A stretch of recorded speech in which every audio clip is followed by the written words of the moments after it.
Čau visiem! Sakarā ar to, ka tuvojas skola, es jums dāvinu šo te atpakaļ uz skolu video, kas jums palīdzēs gan sagatavoties skolā, gan arī pašā skolas laikā jums gan jau izpalīdzēs. Es nevēlos šo intro turpināt pārāk ilgi, tāpēc vienkārši sākam skatīties šo te video. Mans pirmais ieteikums noteikti būtu ģērbties ērti, jo, lai tev strādātu smadzenes un tev būtu motivācija mācīties, tev vajag justies pašam ērti. Tāpēc tam es varu ieteikt veikalu Sportland, no kura kā reiz ir mans krekls un arī manas botes. Apģērbs ļoti ērts un piemērots skolai. Kā arī es jums iesaku iegādāties ērtu sporta somu, arī šī man ir no Sportlanda. Tas ir ļoti svarīgi, lai jūs nebojātu sev muguru, tāpēc iesaku iegādāties tieši mugursomu.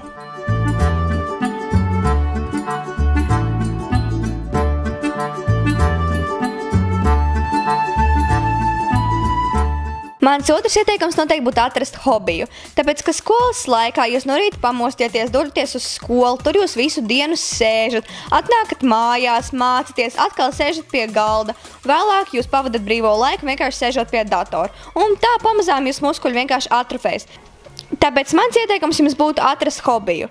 Nodarboties ar kādu sportu, vai arī, ja jums tas nepatīk, vienkārši ejiet katru dienu pastaigāties parkā vai braukājieties ar riteni. Mans trešais ieteikums ir sakārtot skāpi. Jūsu skāpis gan jau, ka tagad ir ļoti pilns ar viskaurām vasaras drēbēm, kuras noteikti skolas laikā nevilksiet. Tāpēc vienkārši atbrīvojieties no visām vasaras drēbēm, atdodiet tās vai arī atstājiet uz nākamo gadu. Un tā jums atbrīvosies vietas skapī jaunām drēbēm. Tagad es jums parādīšu ļoti foršu brokastu ideju, kas ir aizgūta no skandināvu tautām. Skandināvu tautās ir pieņemts vienu dienu veltīt ēdienu gatavošanai. Viņi vienu dienu vienkārši gatavo dažādas ēdienas, kuras vēlāk viņi vienkārši sasaldē. Un tad katru dienu veselu mēnešu vai pat 2 garumā viņi šos ēdienus ņem ārā no saldētavas un silda, un viņiem ir gatavs ēdiens, par kuru nav jāraizējas. Šodien arī mēs tā ar jums sagatavosim. Un pirmais, ko mēs gatavosim, būs mazas piciņas. Vienkārši paņemiet rauga mīklu, uzklājiet uz kāds kečupu, vēlāk sieru un tad vispār ko es vēlaties, papriku, tomātus, olīvas, visu, ko vien vēlaties.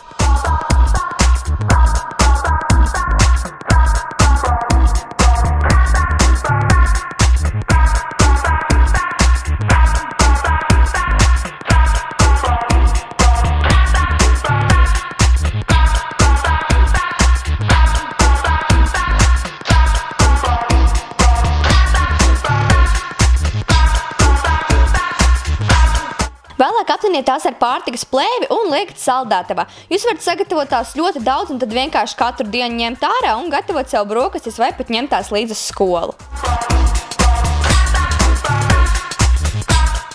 Tālāk mēs pagatavosim saldās kanēļu bulciņas. Paņemiet to pašu rauga mīklu un izrullējiet tādu kā taisnu stūri. Vēlāk sajauciet kopā cukuru ar kanēli un tad vienkārši izkausējiet sviestu, uzklājiet tos uz rauga mīklas un pa virsmu uzbirdiniet virsū šo te maisījumu. Tad visu sarullējiet kopā un sagrieziet mazās bulciņās.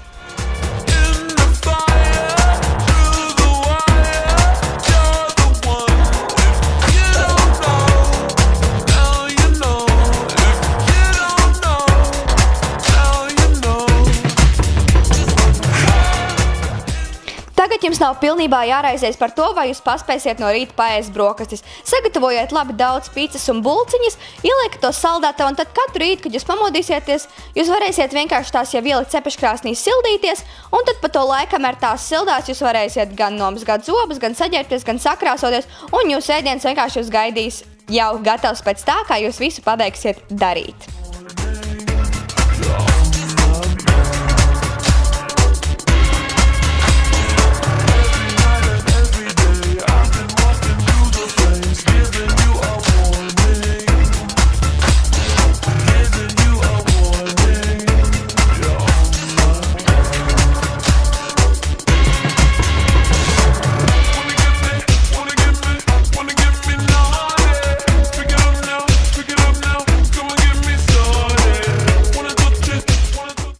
Un tad ieteikums, kas reāli izglāba mani pagājušo gadu, bija atbrīvot savu prātu.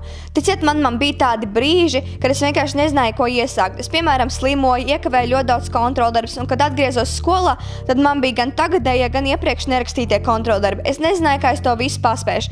Tāpēc tas, ko es darīju, es vienkārši atbrīvoju savu prātu. Devos pastaigās vai devos vienkārši uz mežu, un to es iesaku darīt arī jums.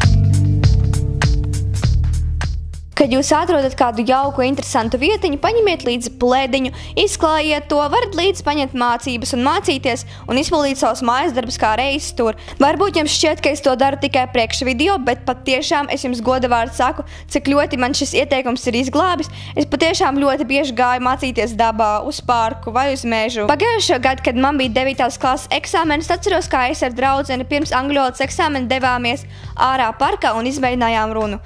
Tas bija tiešām forši, un to darīt bija daudz foršāk ārā svaigā gaisā, nevis iekštelpās. Tāpēc iesaku jums tiešām pamēģināt to.